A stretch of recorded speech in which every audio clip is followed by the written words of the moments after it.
August 4th, 1265. Simon de Montfort is killed at the Battle of Evesham.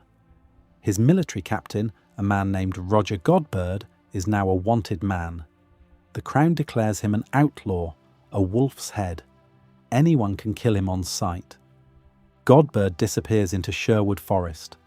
For the next 7 years, he organises raids across 3 counties: Leicestershire, Nottinghamshire, as far south as Wiltshire. The sheriff can't find him.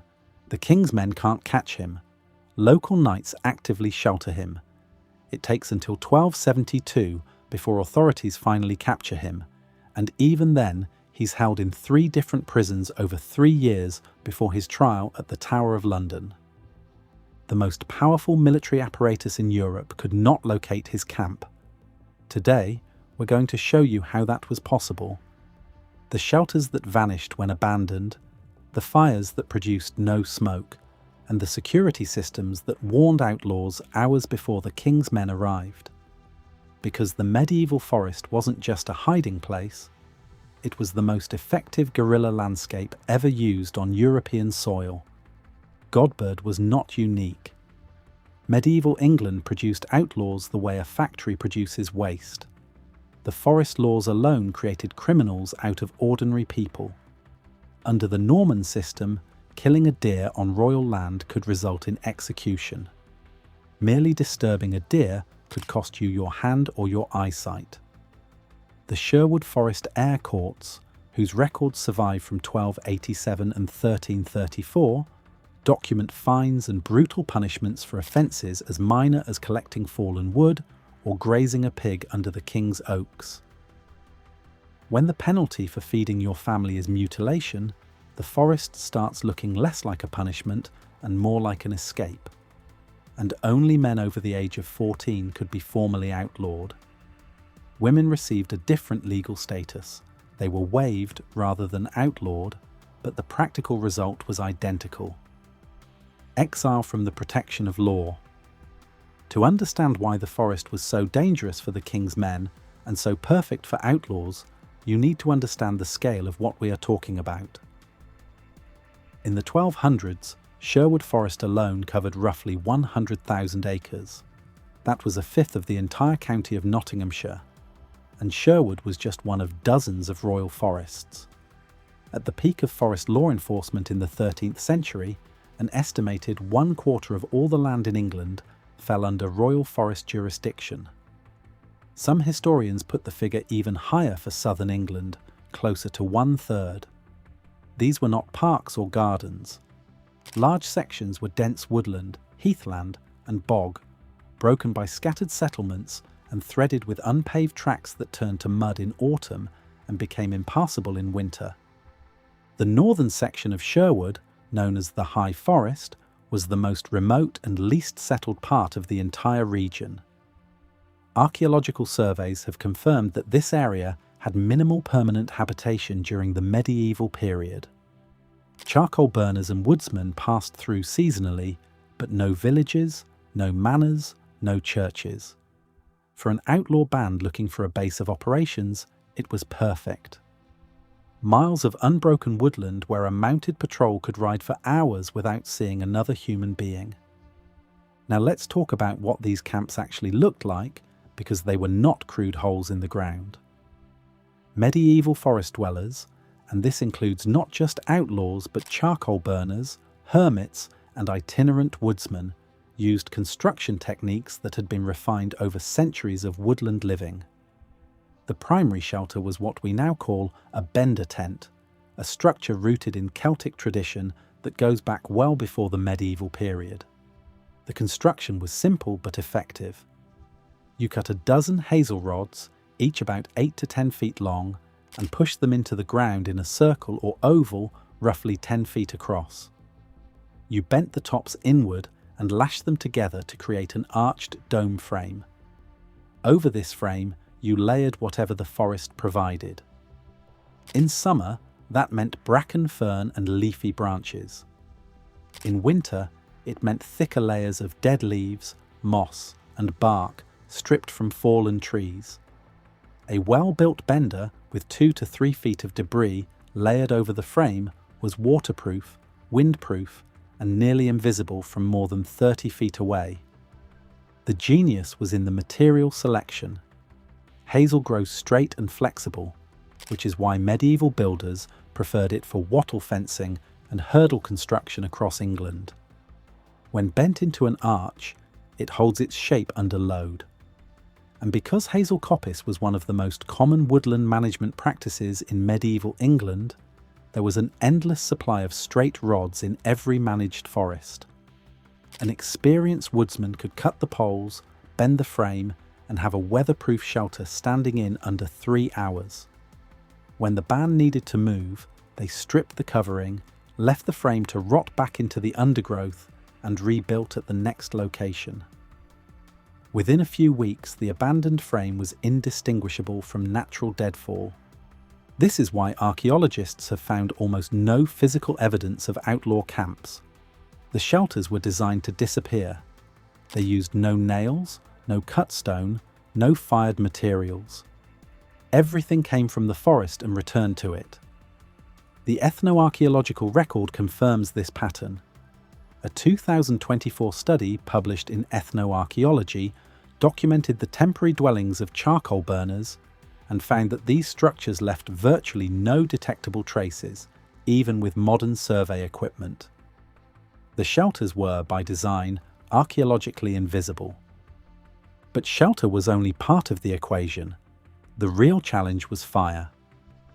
A medieval forest outlaw needed fire to cook, to stay warm through English winters that regularly dropped below freezing, and to preserve meat. But fire produces smoke, and smoke rising above a forest canopy is visible for miles.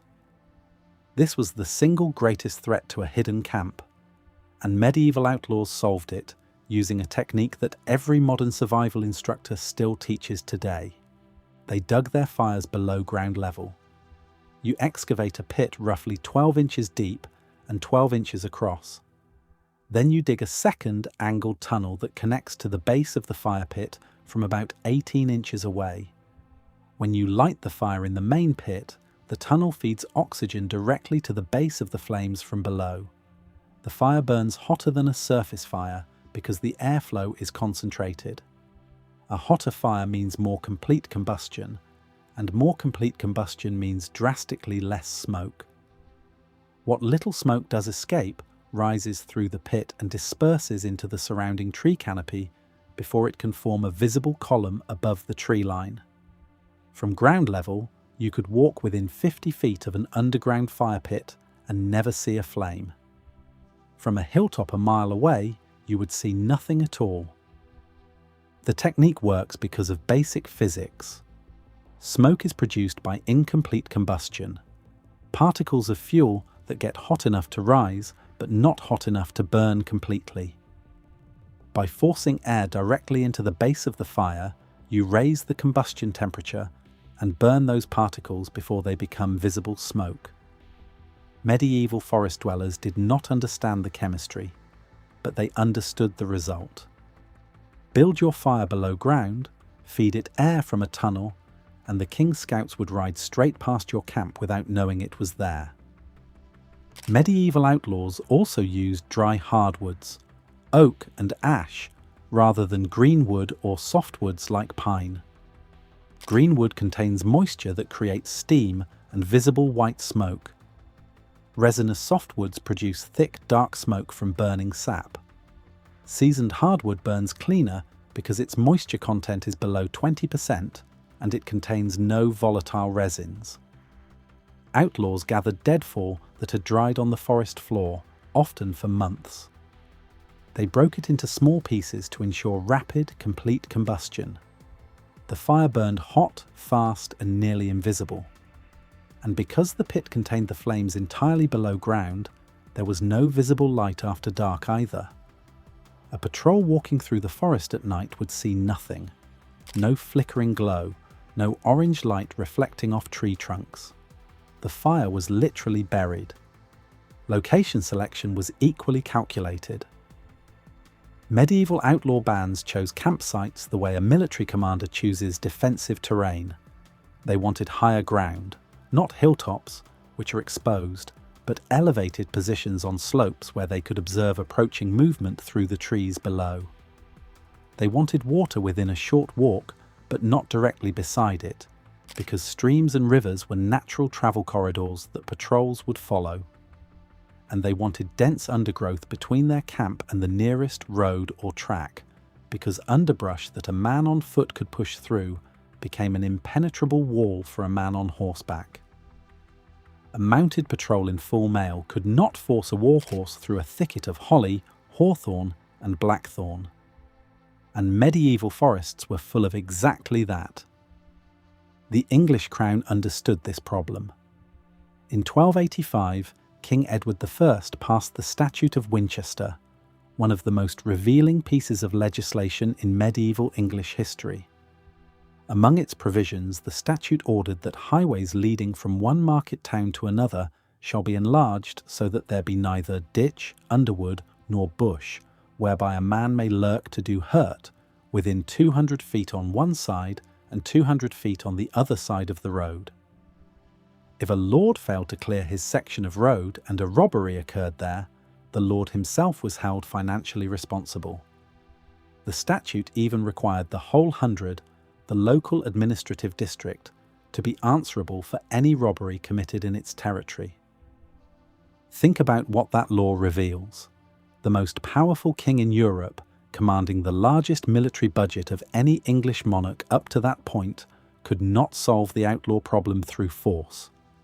So he tried to solve it by cutting down the forest itself.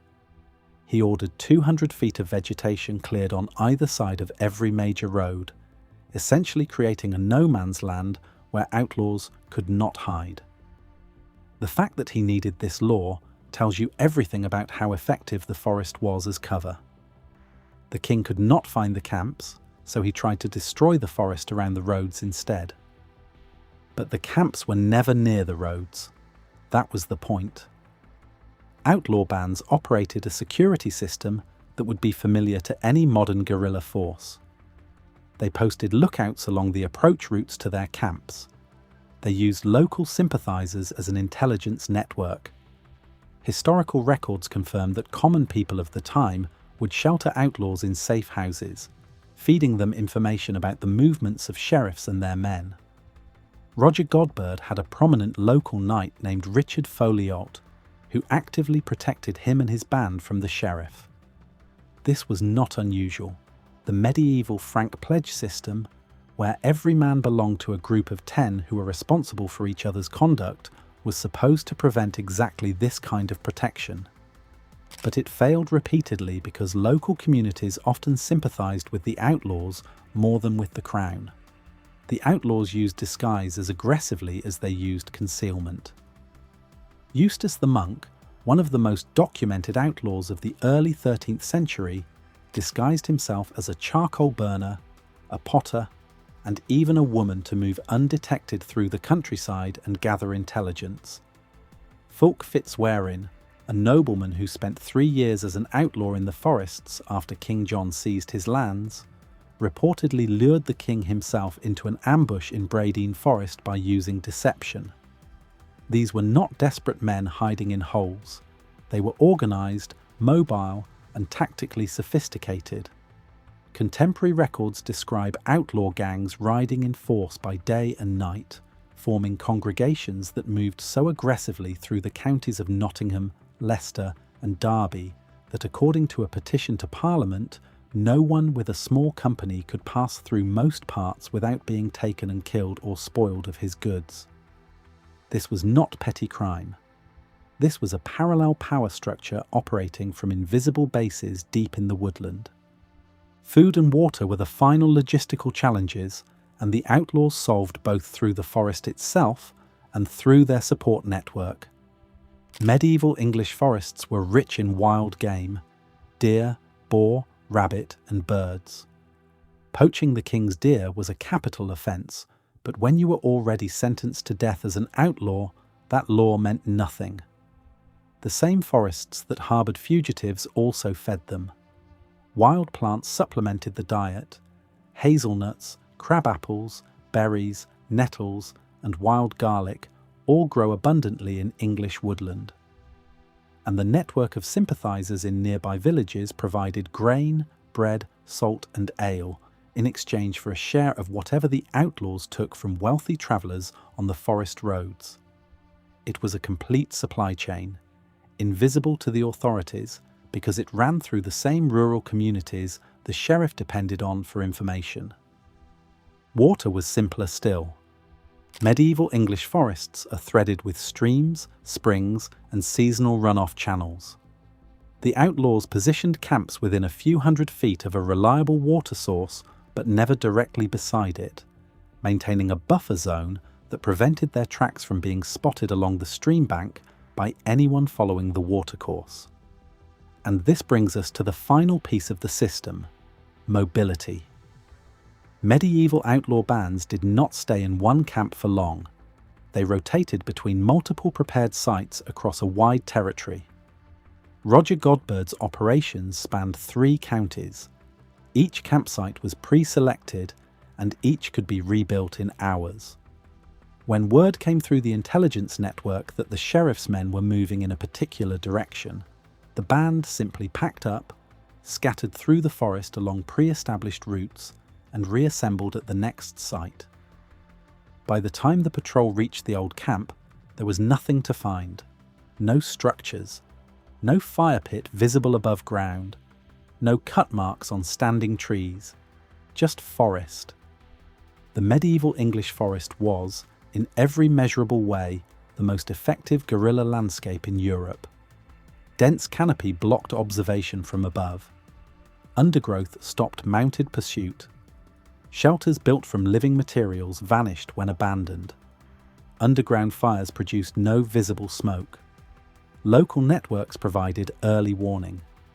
And the sheer scale, tens of thousands of acres of unpoliced woodland, made systematic search impossible with the technology available.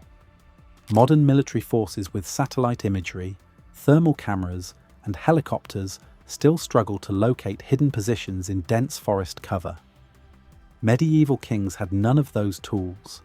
They had men on horseback, tracking dogs, and a network of informants that was often more loyal to the outlaws than to the crown. The forest was not just a hiding place. It was a fortress that could not be besieged, a castle that could not be burned, and a stronghold that rebuilt itself every spring. The camps left no ruins because they were never meant to last. And that is exactly why they worked. Medieval outlaws understood something that modern survivalists pay thousands of dollars to learn at wilderness schools. The best shelter is the one that disappears when you leave it. The best fire is the one nobody can see.